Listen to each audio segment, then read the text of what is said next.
Hi, Democrats. Today is Thursday, April 11th, and it's time for the Chair's Daily Live. Happy Thursday. So things are still going on the House floor, and so we do not have Representative Dollens joining today. So there won't be a legislative update, but he'll be back next week, and we can do that. But I have some stuff. Of course, I have some stuff. So once again, we have to talk about the Oklahoma State Department of Education. Ryan Walters, the superintendent of public instruction, was elected in November of 2022. He was elected in 2022. In that time, so from the time he got sworn in January of 2023 to today, 130 staffers have left the State Department of Education. 130 staffers have left the Department of Education under Superintendent Walters' reign. They've only hired 33 people. So there are still 97 vacancies in the Department of Education. Now, I don't know if they're restructuring. I'm not real sure what's going on, but oh my goodness, to lose 130 staffers in a matter of, what is this, 15 months? Feels a bit excessive. And I think that it says a little bit about how he's running the department, and yikes. So it's not just Democrats over here wringing our hands talking about how bad he is. It's a big stinking deal that education, which is supposed to be the great leveler in our state, not only is in the bottom 5, but it's also being run in a way that it's not sustainable. I don't know. I bet you're with me and you wish that he would sit still and do his job, or go ahead and apply to be a pundit on some TV show. But we need someone at the helm of the Department of Education who is focused on improving public instruction. And clearly we don't have that right now. And speaking of things that we don't have, the majority in the State House and the State Senate, which is the other party, the State House and the State Senate are fighting each other. The leaders of both chambers are not seeing eye to eye on providing a budget, on finalizing a budget. And so we don't have a budget right now because Republicans are fighting amongst themselves over this issue. Democrats are over here trying to improve lives. They're fighting each other over things because when you don't have a party platform, when you don't stand for anything substantive, everything can derail you, and you can start fighting about things and you forget what you're focused on. And what they should be focusing on is providing a transparent budget and improving the lives of Oklahomans. But that's where we are. The state's attorney general, Gettner Drummond, is suing over the inflated gas prices of the winter storm of, I want to say 21. We had a big winter storm, and y'all know, and our prices went sky high, and the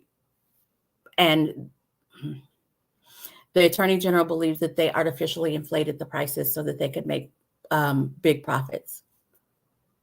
I think we all think that as well, but to see a state leader going after those who would, quite frankly, abuse Oklahomans is good to see. Regardless of the party, it's good to see that that someone is looking out for us in some realm. So we'll give you more information as that unfolds, but he filed that lawsuit within the last 7 days, and we wanted people to know that that's what's going on. Now, taking it even on a bigger scale, the Biden administration is taking action to force background checks at gun shows. We've been hearing about this for years, where there are people who are not licensed to sell firearms, but they are exploiting loopholes here and there, and they are kind of gaming the system, and they're able to sell firearms to folks who not necessarily qualify if they went to a Walmart or Dick's Sporting Goods or those kinds of places. And we need for, here's the thing. I don't care if you own a gun as long as you're not a criminal and you're not buying it for a criminal intent and you're buying it above board. It's the underground buying and it's the hoarding that alarms me. And so before the gun folks, including Democrats, come after me and say that I'm advocating going after the guns, that's not what I'm doing. I'm saying own a gun, but be responsible. Register it, buy it above board. What are you hiding? It's the hiding that's the problem. And President Biden is basically saying that.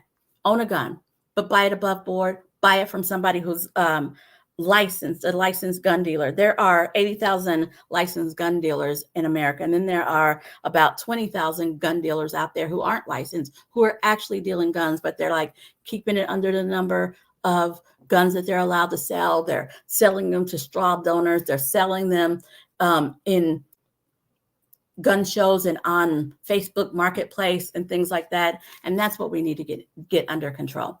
And I want to, shout out the Biden administration for actually doing something about it, right? We can't talk about and complain about it unless we're willing to do something about it. So that's happening at the national level. And then back here in our state, there's a bill floating around the legislature where they want to lower the age to buy a handgun to 18. And there's a whole bunch of weak arguments about that. There's a whole lot of arguments about that. But here's the thing. Democrats argued on the floor, hey, okay, if we're going to let 18-year-olds buy guns, okay, but let's require training. And they're like, no, that's infringing on their rights. You gotta have a license and you gotta go to school. You gotta go to training to drive a car. What are we doing here? If you believe in it so much, why can't it withstand training?